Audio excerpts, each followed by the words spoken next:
to my journey inside my Pixel. Now you might ask. Yeah, so I replaced my Pixel's battery, at least made an attempt. Is this a Pixel 1? This is an original Pixel. What was it? So, what's that? It was originally a Pixel that I bought, you know, when Pixel was the most recent Pixel. Now, yeah, why might I want to replace the battery? Well, the battery life had decreased significantly. This is apparently a normal problem with Pixels, as I found out with Googling around. You'd think Google would suppress that information, but you know, Google results are happy to tell you that Google original Pixel batteries just don't last. Mine was officially down to, you know, this 1370 milliamp hours, but that was a complete lie because, you know, you get below 22, 21%, and the phone would just. Yeah. So I had the same problem. I had to charge mine like halfway through the day. yeah, did you have a Pixel? Yeah. Yeah. So this was like normal Pixel stuff. I also had a minor crack. It was like a hairline crack. You could barely see it. But I'm like, you know what? I'll replace the screen too because I was looking online, how do you get to the battery? And it's like, well, you got to take the screen off. So I figured, okay, I'll just get a new screen, get that hairline crack out of there. So why not? So before I started, I had this app I ran for about a month or two on my phone, AccuBattery Pro.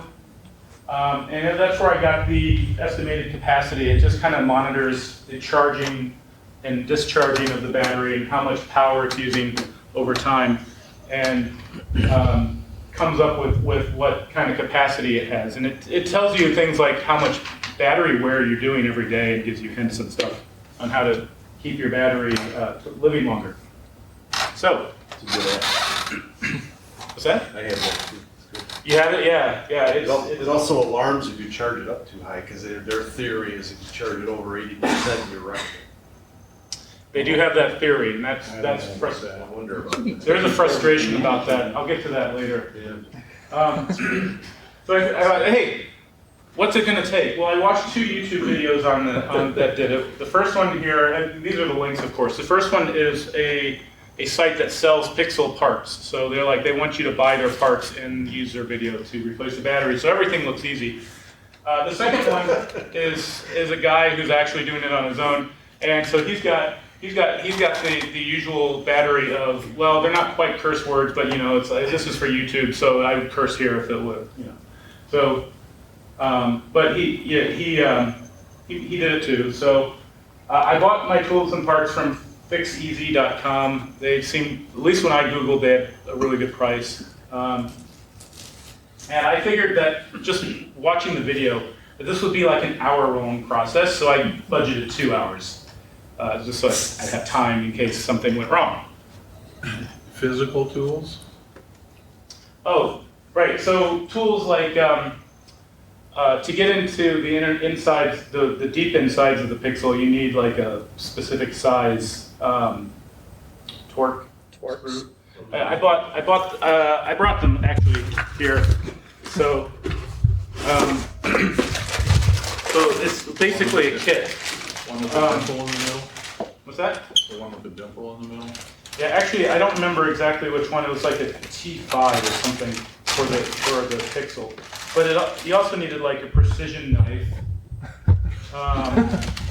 You needed some nice tweezer things with this bent. I'll show the camera this bent thing, so you can kind of get underneath some parts inside there. But yeah, one of these was the right size. I'm just holding one up, and it's probably not the right one, but it's, you know, it's basically a torque screwdriver, I think.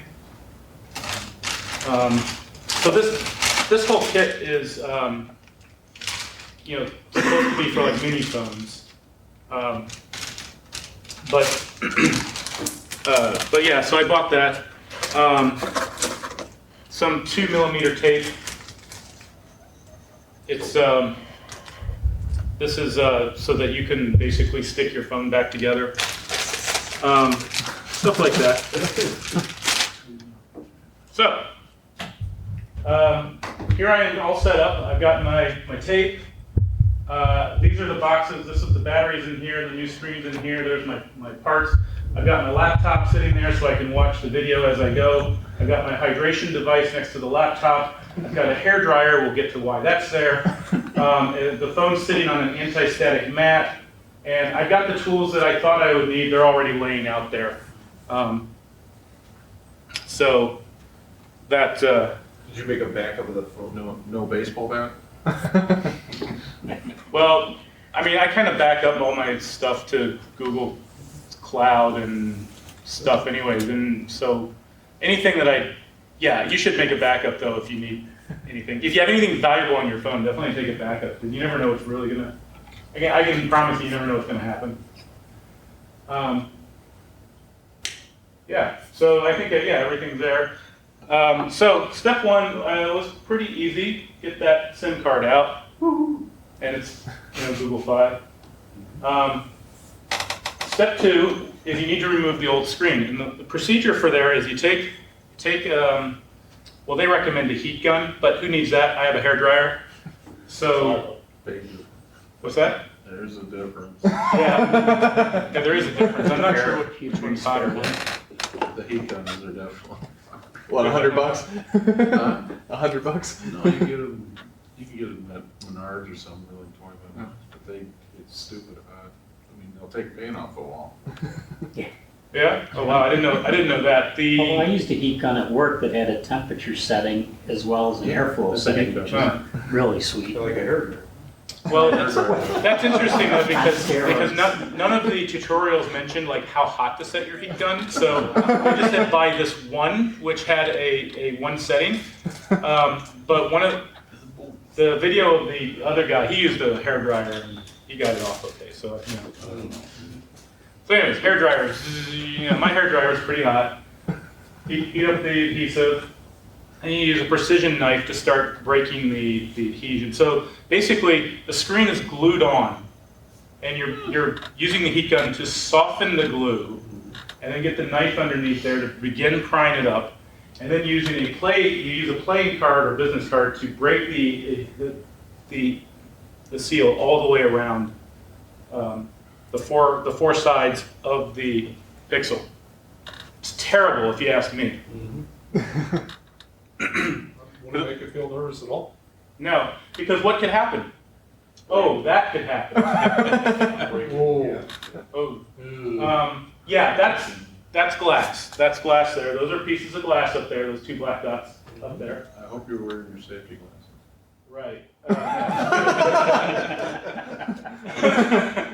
No, it's not. But hey, going back to this one. You can now see that what used to be a hairline crack, you can see that now. That's where the original crack was. So I'm like, okay, good thing I've got a spare screen here. We're all good, right? Right? This screen's going away. 2 pieces of glass, not a problem. But I figured I didn't heat it up enough or something. So what do? Well, you use a hair dryer and then you blow glass everywhere. And I'm like, oh, that wasn't a good idea. Right. So now, then after I got the vacuum and cleaned up the floor everywhere. Found those pair of safety glasses.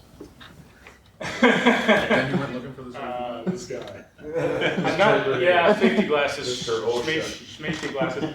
I got the idea that I would just take a Ziploc bag so I could use the hair dryer and blow all the new glass into the Ziploc bag, and that would be fine. The hair dryer kind of melted the Ziploc bag, so it didn't work as great as I would. And this was one of those freezer ones, so yeah, but I started managing to getting things going. So there's a bag with some melting going on, and I started slipping some playing cards underneath. I brought some of the ones that were left from the deck. These are like small. They're not full size because I wanted to stick a whole bunch of them in there, but they're playing cards. The deck it's no longer a full deck because I used some. They didn't really make it out.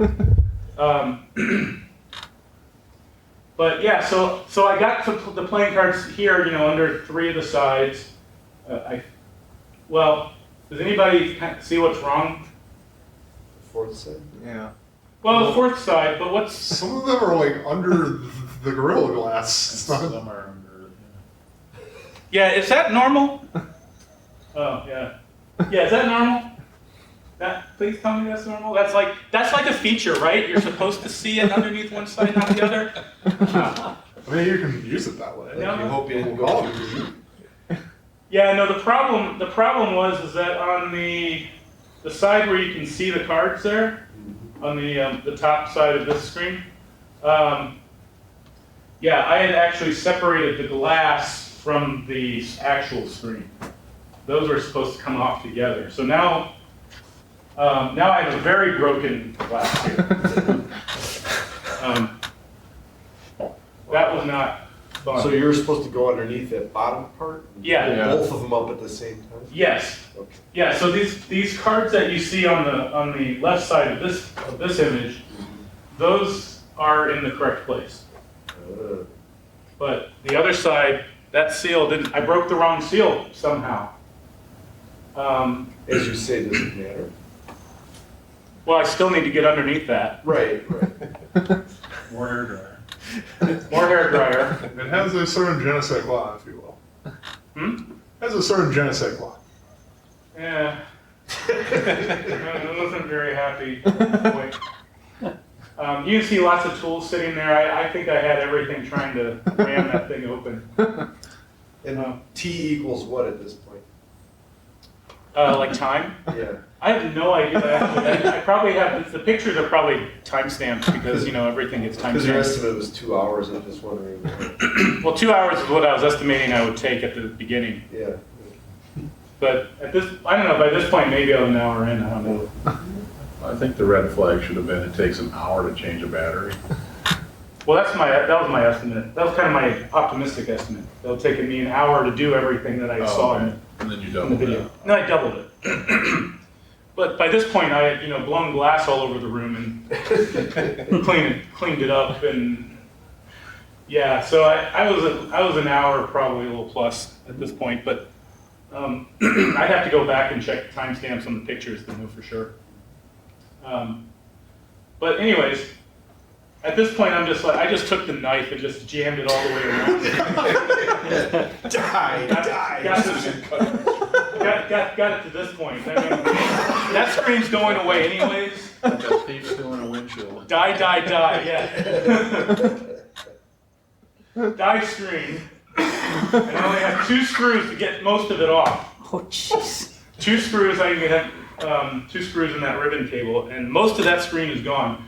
Unfortunately, in this picture, you can't tell too easily, but over on the over here on the side, there's still a lot of shards of glass that are glued on, and they're glued on really well. And those have to come off. Those have to, well, if I want to get a new screen. Right. Yeah. But I pulled the screen off, got more of those shards of glass off. I mean, all those pieces of glass that you see in this image came off of that side. And I think even in this image, I still have more pieces of glass just still on there, but I got most of them off at this point. Because every single piece was glued on, like the adhesive was just stupid sticky, and it was just hanging onto the glass, which is why it cracked.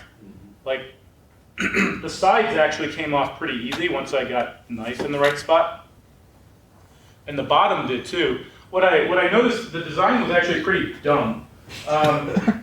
The adhesive is close to the edge on these 3 edges. So just for those, so on the 2 sides and the bottom of the phone, the adhesive is really right along the edge. But on the top of the phone, the adhesive up here is like a whole centimeter from the edge. Most of it, and then it's basically everywhere too, but the bulk of it was like a centimeter from the edge, and it's like this. I didn't expect that, and that was just stupid. It's like because you can't stick the knife all the way underneath there easily, which is why it basically shattered when you tried to pull it off. So yeah, stupid design. I now abhor any glue holding together any electronic components. I think it's Modern terrible. electronics though, and What's that? that's how they assemble modern electronics. Everybody wants their tiny little bezel-less phone. They make it work by gluing everything together. Yeah, I'm not a fan. Totally not a fan. But the next step now is to get underneath this piece. And at this point, they have 9 screws, which I needed that torque screwdriver to get off. I basically laid out the screws here roughly in the pattern that came out of the phone. Until you sneeze. Right, I actually thought of that once, and I'm like, oh no. You bump the hairdryer. Yeah. Well, I almost at one point was like, hey, I need to get more glass off. Oh, no. Let's wait. I can do that later. Note to self, move that to a different piece of paper. Yeah, I think I did at some point start moving. I moved things around a few times because of that. Like, oh, I need to use a hairdryer again. Oh, well, maybe we'll wait. Or what I've used in this case is just tape them down. Magnets. That's great. I like that. Magnets. Magnets would work too. Yeah, But use those. tape down is not a bad idea. And then they're in the right position. Yeah. So yeah, there's that. And then I need to get this next shell off, which actually was pretty easy. Once you get the screws out, it's just on by clips, and I was a little worried about them, but they just popped out. I had to stick the knife in there just to get them started, but it popped out. And now we're inside the real guts of the Pixel here. And what it is the battery is underneath this ribbon cable that's going across the middle. And the ribbon cable connects some electronics on the top side and the bottom side of the phone. And then the battery itself, this little U-shaped ribbon cable is from the battery, it connects the battery itself. So because the battery is underneath these cables, obviously you have to disconnect the battery's own cable, but you need to disconnect the other ribbon cable that's there, and that fortunately wasn't too hard. It just came off, and I did it carefully because I didn't want to break anything more, at least anything else. And then I finally get the battery out. So here I've got the old battery. The original battery is the one in the center of the picture, and on the left of it is my new battery, which I think the battery here cost me $10. So for a $10 part, Google is ruining in all the original Pixels. This didn't quite look, they're the same shape and all, but I'm like, oh, clearly not an original.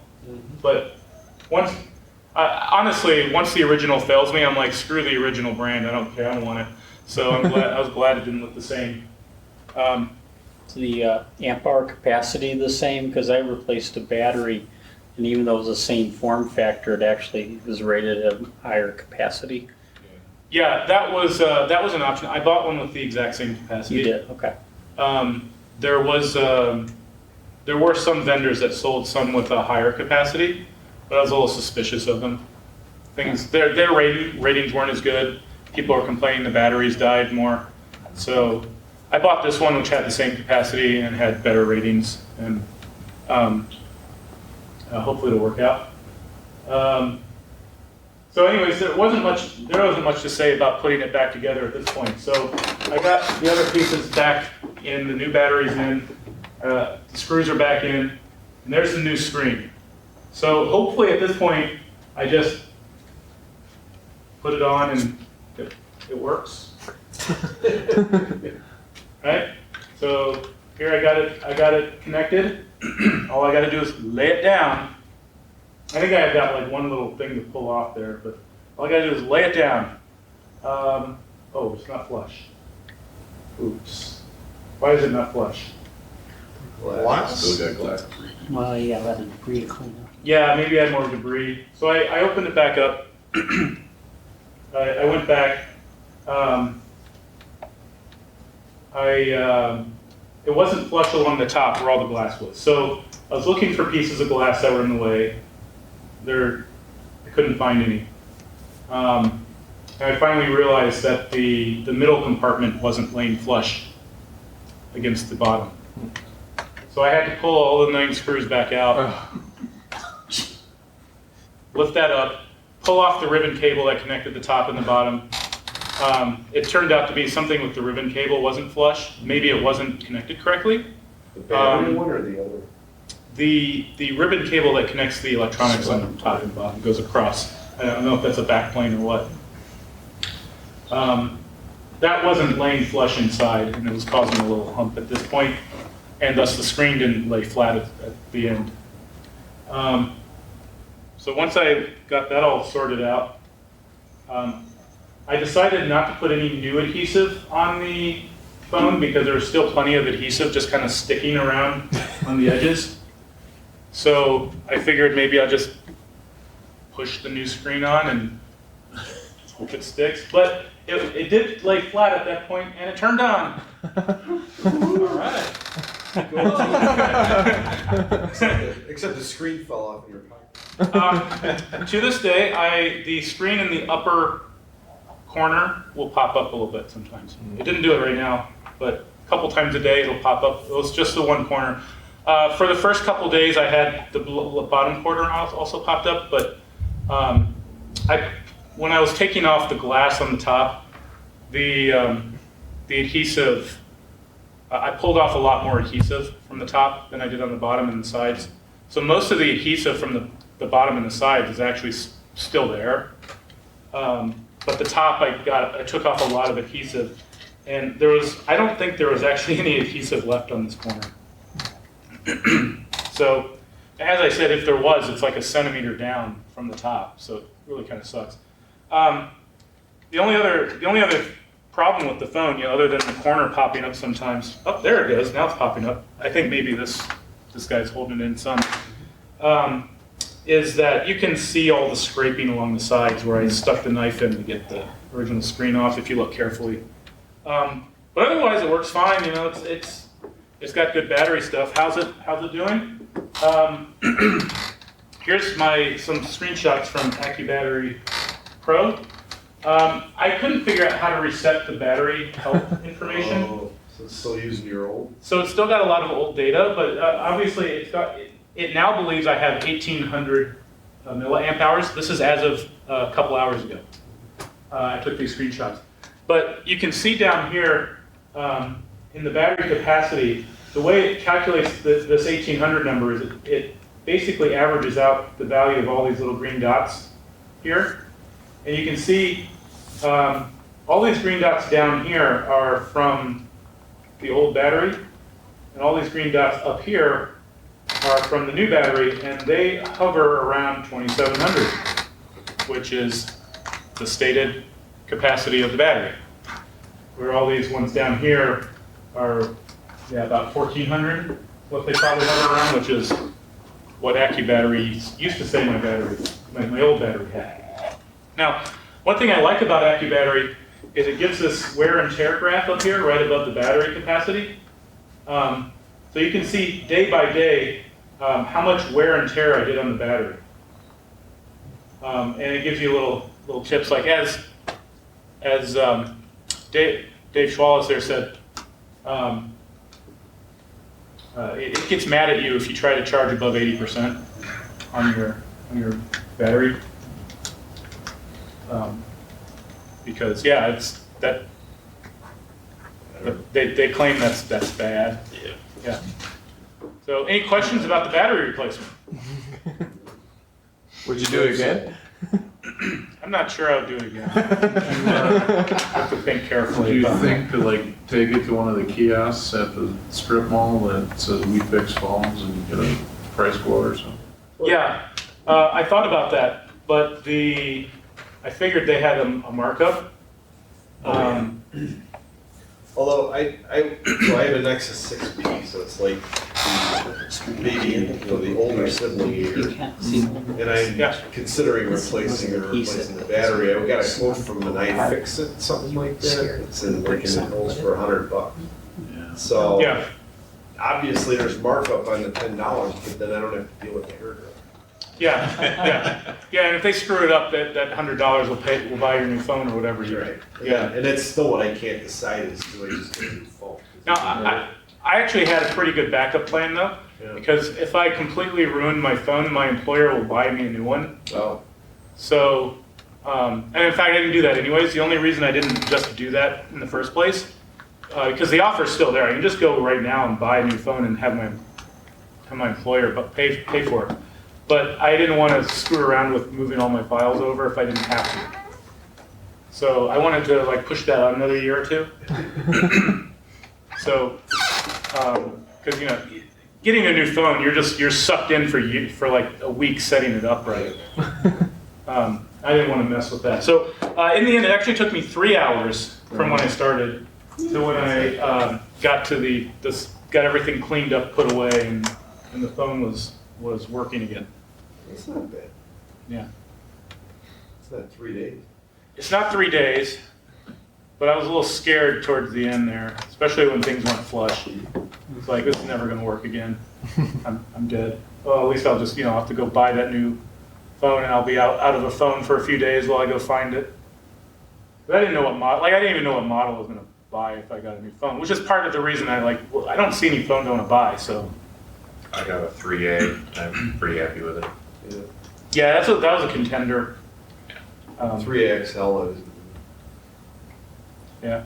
Back in May, I took apart my LG 5. Yeah. Had a GPS issue that I did a lot of research on. I wasn't getting any lock or any satellites. And what I wanted to do is sticking a piece of tin foil between two contact points, which apparently over time there was like a rubber padding and it lost its contact.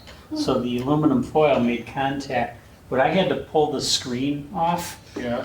Fortunately, there was no adhesive, but I was prying apart. It was really snug, and I was very cautious about not, scuffing the edges, which I think you mentioned you had, but Yeah.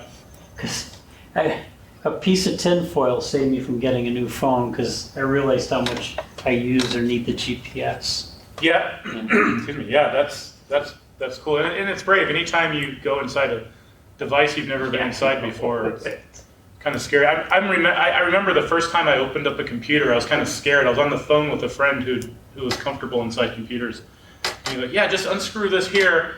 And you're pulling, and I pull it off, and I'm like looking at RAM and motherboard for the first time. And I'm like, is this safe? And then, Here there be dragons. what's that? Here there be dragons. Yeah, exactly. And I'm like, wow, that's kind of dirty in here. I'll at least clean it up while I'm in here, get the dust bunnies out. But then I still remember my mom walking in like, because I was like 16 or something, and she just like turned around and left. Well, these, desktops were designed to come apart. You get your hands on a laptop that Oh, can't yeah. find the screws. You don't know which seam to stick a screwdriver in. Well, my MacBook Pro, I want to replace the trackpad's gone bad on it. Yeah. I went to iFixit and there's over 40 steps in there. And it was about a 2-hour process. And you have to pull the battery out. And I think there was some adhesive too. And they're talking about eating things up. And, What generation is it? in late 2013. Oh, okay. So next time we get some nichrome wire, build a custom heat well. Throw the phone in there, let it cook for 20 minutes. And pop right off. Yeah. Actually, if I do ever need to do this again, I'm going to buy the recommended heat gun. Because the site that I bought the parts from had a specific heat gun for at least for the Pixel and probably other models too. I don't know. It looked like it only had literally one setting, so I'm sure it's just got the right temperature to do the thing. But I don't know if my hairdryer was too hot or too cold. Honestly, I do like your idea of the thing because it heats it up all uniformly, so you wouldn't have. Because when you're trying to do the heat gun thing, you're always get hot spots. And Yeah, it's not Well, uniform. the heat gun was not really like it was like a 1-inch diameter thing, so you'd still have to like go all the way around the phone. So if you had the heater in the outside, just flames coming up from it. Yeah, I don't know. So I do have a gas grill. ABS. Heat it in the microwave. Doing a DIY project and you need to fold some plastic, just build a nichrome wire heat well. And you lay it on there, when you see the thing shimmer, you can fold it up. Wow. They do that at makerspaces. They all have their version of the nichrome wire. Yeah. Repurposed toasters. No, I use a picture framing wire. It's nichrome, you can't actually go buy nichrome anywhere. So anyways, I was really upset that this happened to me in the first place. So I was like, why did this happen to me? Oh God, don't ever let me have a phone with a ruined battery again. So I wanted to say, how do I keep my battery alive? So you get a bonus talk. So like all the information here basically comes from this one website, and this one web page in particular, at batteryuniversity.com.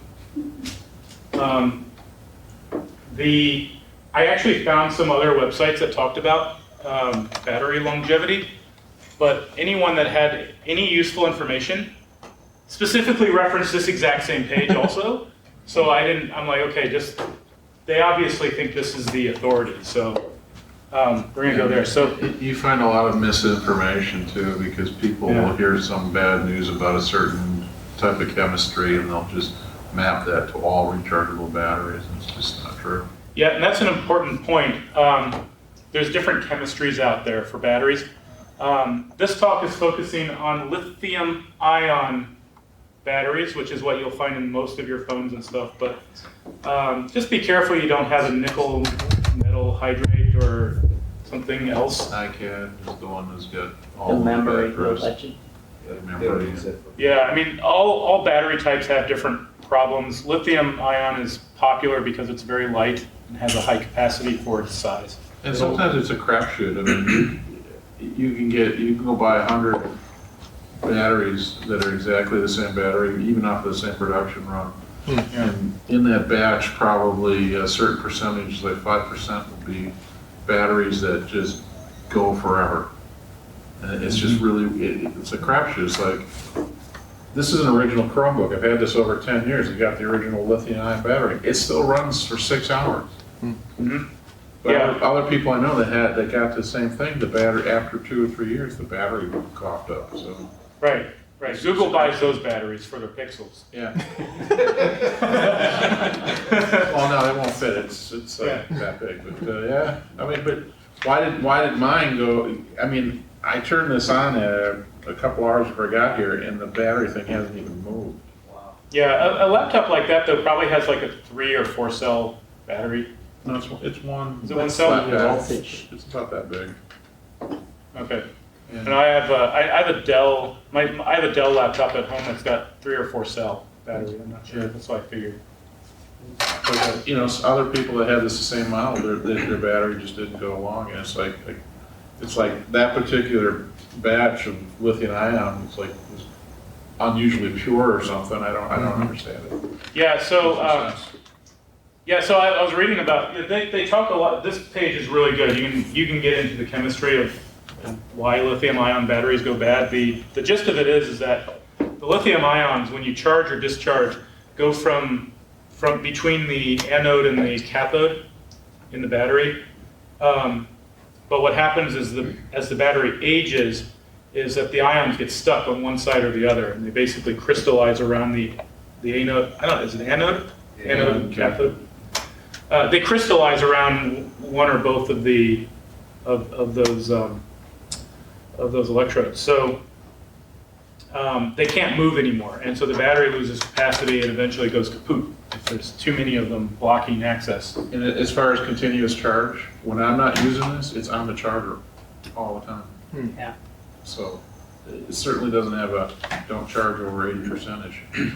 Yeah, That's really the whole Yeah. charging management. If you're making a This claim, might have a you better don't have a charge proper manager, yeah. charging algorithm. Or, But who knows? yeah. So anyways, rule number 1 basically is lithium ion don't like to be charged to 100% all the time, and they don't like to be dropped below 25% all the time. In fact, this actually begins a theme with lithium-ion batteries. Is they're kind of like Goldilocks. They don't like things too hot. They don't like things too cold. They just want them just right. So, also when you charge a battery, each 1% you charge of the battery will do more damage the higher the current charge, which is why AccuBattery complains about over 80%. But if you could set AccuBattery to a different percentage, you can tell and say, hey AccuBattery, notify me to stop charging at 70% or 60%. And you'll get even more life out of it as long as you don't tell it to keep you under 25%, because they don't like that. The lithium-ion batteries really like to be above 25%. And I mentioned that most industrial use lithium-ion batteries purposefully limit themselves to 60% of the charge cycle just to avoid the problem. So this would mostly be found in things like your Tesla cars that use lithium-ion batteries, satellites that don't want to run out of their lithium-ion battery capacity ever. They'll limit their use. Obviously, then you're basically doubling the amount of batteries you need to get the same useful charge, but for industrial use, that's worth it. Number two, literally cold and warm. Lithium-ion batteries generally like colder. Like the colder it is, the more happy they'll be over time. But if you go below freezing, like if you go below 32 degrees, you need to be very careful because particularly below somewhere around 14 degrees Fahrenheit, you cannot charge the battery without significantly damaging it. I know I have lithium-ion batteries for my bicycle lights, and when I ride in extreme winter, there's definitely a degradation of the capacity. But I've used nickel metal hydride, and lithium ions, in my opinion, has been a superior performer compared to other chemistries. Yeah, I believe that though, from what I've heard. And the nickel metal hydride have a really high self-discharge rate. You know, if you leave them uncharged for a week, they lose quite a bit of their charge. Oh yeah. So it's terrible for a clock. Yeah. That is true. Lithium-ion will keep most of its charge just sitting around. But particularly going above 86 degrees Fahrenheit is supposed to be bad for lithium-ion. And that's like not much above room temperature. I mean, if you put a phone in your pocket, it's probably above that. Especially with the CPU burning some heat on your phone. So don't run it in your car in the summer. Yeah, I mean, I don't know. It's kind of weird that we get away with it. But I mean, we do get some degradation on a lot of our batteries. But yeah, it's just something to think about. If you can keep it cooler than 86 degrees, that's definitely highly preferable. Because above that threshold, the graphs look pretty bad for your lithium-ion batteries. The third thing is if you're storing it long term, they like to be roughly in the middle of their charge. They don't like to be at 100%. They definitely don't like to be at 0. 50 is fine. A lot of places say 50, but 40 seemed to be what the authority said was best for where to keep the charge for an extended, if you're just storing it for an extended period of time.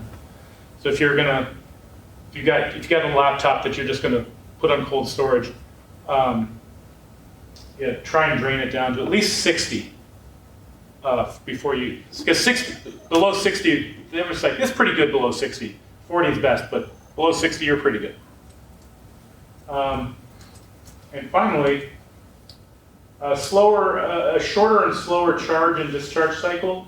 So the example I gave here, if you're discharging 20% of capacity, one cycle does more damage than doing it 2 10% cycles. But I'm not sure if that's because the data to me wasn't clear if they were taking into account like which 10% and which 20% was being discharged. Because if you're discharging from 100 to 80 and then charging that back up versus discharging from 70 to 60, back up to 70, down to 60, back up to 70, then you kind of get into the category of, well, the charge is we're supposed to be doing less damage on that second case when you're bouncing between 60 and 70. And they recommend avoiding the fast chargers if you want to, or the quick chargers if you have the time and a slower charger is available. However, and actually they said like your ideal charge time is a charger that would take 3 hours to go from 0 to 100 on that battery. So if you're charging basically 33% per hour, that was ideal. And that's the Goldilocks for these lithium-ion batteries. And I think that's all I have for the recommendations.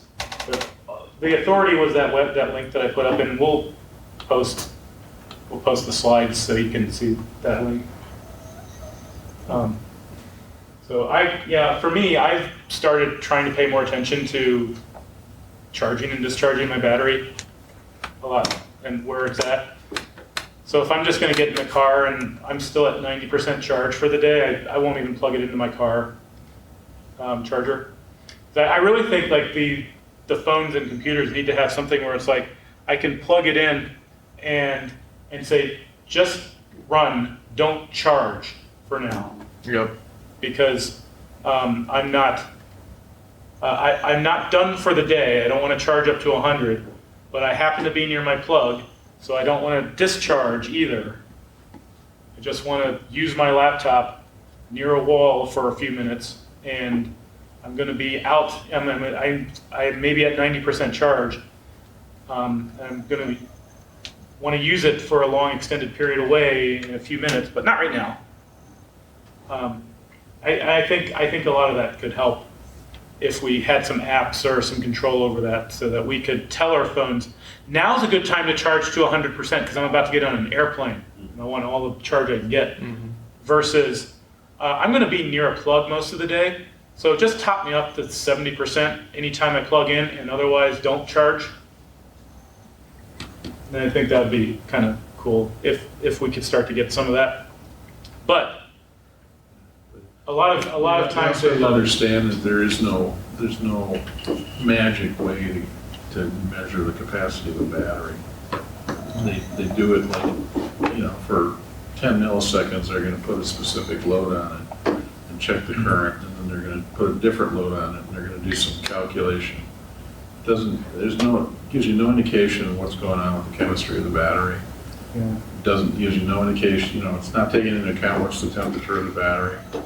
A lot of this stuff I see here is misinformation between battery capacity and battery performance. You heat up any battery, you don't necessarily ruin the capacity, but because you heat it up, you change the internal resistance, and it appears like you're losing performance or you're losing capacity. When the battery cools off, your capacity will still be there. Yeah, that's true too. And different chemistries react differently as well in that regard. Like heat messes up some of them in some regard, and cold messes up others. Heat messes up most of them. Yeah. Lithium-ion batteries, if you got a power drill with lithium-ion, don't leave it in the garage in the winter. Yeah.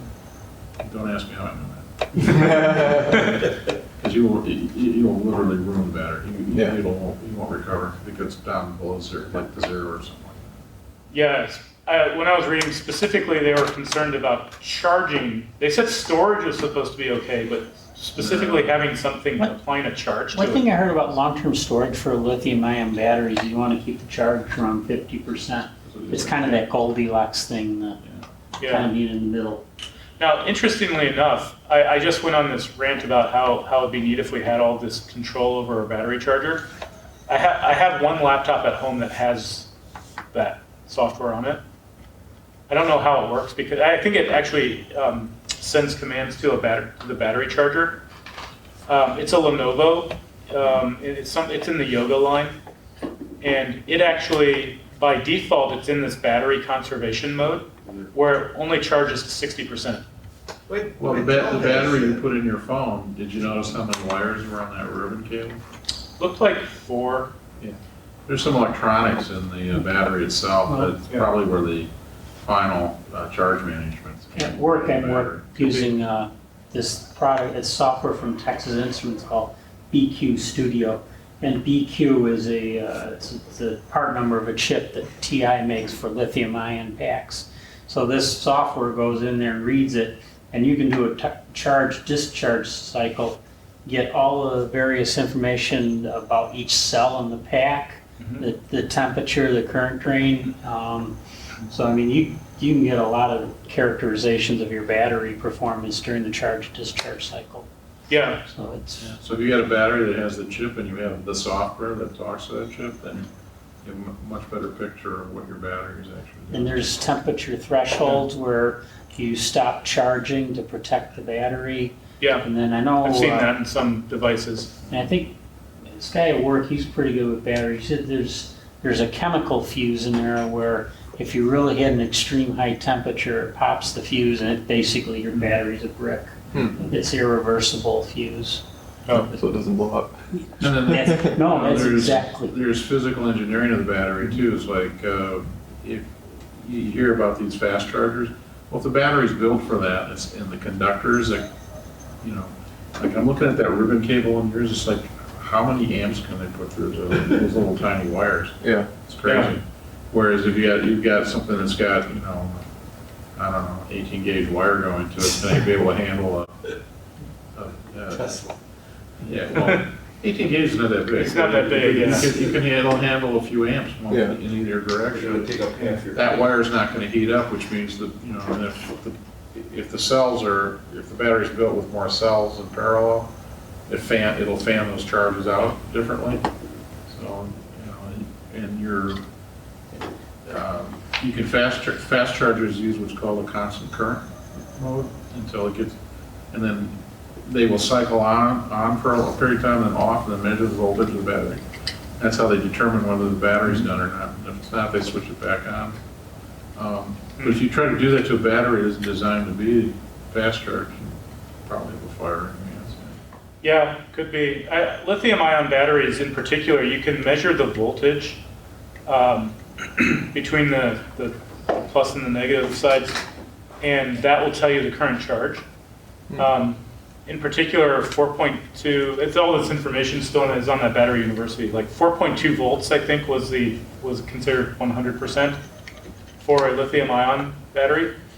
And in theory, you could go up to you could still charge it higher, but they don't, because then your risk of fire and explosions goes up significantly. And just look for lithium-ion battery. The chemistry only explosions on- support the chemistry only YouTube. supports a certain voltage. And if you go beyond that, then you're ripping the ions apart. So. Well, the other thing too, there's when you start to charge a battery, it goes into a trickle charge, because electrically, a discharged battery looks like a short circuit. So you don't want Yeah. to pump in a full amount of current, you do it in a trickle. Because all your conductors will heat up and start heating the core of the battery. And that's another thing, That's another problem. this BQ Studio, it'll tell you when you switch between the trickle to the regular charging mode. So. They have these, I don't know if you've seen these online, Amazon or eBay. You can get them for about $10. They're just USB charge monitors where you plug one end into your source and then the other to your cable, and then it tells you your Got me one of voltage. those. Just the other day, it came from Amazon. Yeah, Yeah, they're so cool. yeah. Yeah, you can tell, yeah. Well, even the cables you use, you can see what the difference in the current. Yeah. Yeah, I have some devices that are like, charge only with the cable that came with the device. I'm like, what? Really? Okay, fine. It's a USB cable. I think you could specify charge only with a cable that uses 18 gauge wire or whatever. But give me some specs. Don't tie me to your brand. Like if you go to the dollar store and buy a cable, they say on there, this is 2.1 amp cable. It's like, Yeah. what does that mean? I mean, you could still push more amps through it. It's just Yeah. it's just gonna get It warm. handles 1,000,000 volts, right? It'll just get warm. The cable will just get hotter. You know, the cable's You'll get drop a volt. Pardon? You'll drop a volt. Just crank your source voltage up until you get the current you want. Well, the USB-C, I think, is a 3 amp now, because I know the Raspberry Pi, the new one, they went from the micro USB to a USB-C just so they can get more current. Yeah, I saw 4 down at Micro Center, I'm like, Going off of I what should you buy for it. I've heard they have a lot of heat problems. That's what was going Thank on in you the back very of my head there, having. Cooling fans, they have a cooling fan. But USB-C also has a 5 volt, 9 volt, and a 12 volt. Okay. Capability, and if you have a higher voltage device that has to communicate with the charger to say, I need 9 volts, and that's how the charger will switch back and switch up to 9 volts. But a lot of USB-C chargers, they only do 5 volts. Okay. With the Pi, they also foobarred the USB-C implementation. I heard about as- Yeah, But that's only. There'll be limited 4A cable soon, stuff. that'll fix that. yeah, that's what I was looking at a Pi 4 down at they only had one, that was one issue, and it was a little 4 gig model. Yeah, it's- But they only had one, and those reports are going off in the back of my head. Maybe I'll wait for the A to come out. Get it in See the loop. what happens. It's the firmware upgrade. You know. So the Pi 4, you can run 2 4K monitors. It's 2 video outs. Yeah. Did you have anything else, Michael? or- No, that's it. Thanks for sharing Thank you, your yeah. experience. That was Yeah, awesome. it's good, Michael. I'm glad you still have your vision.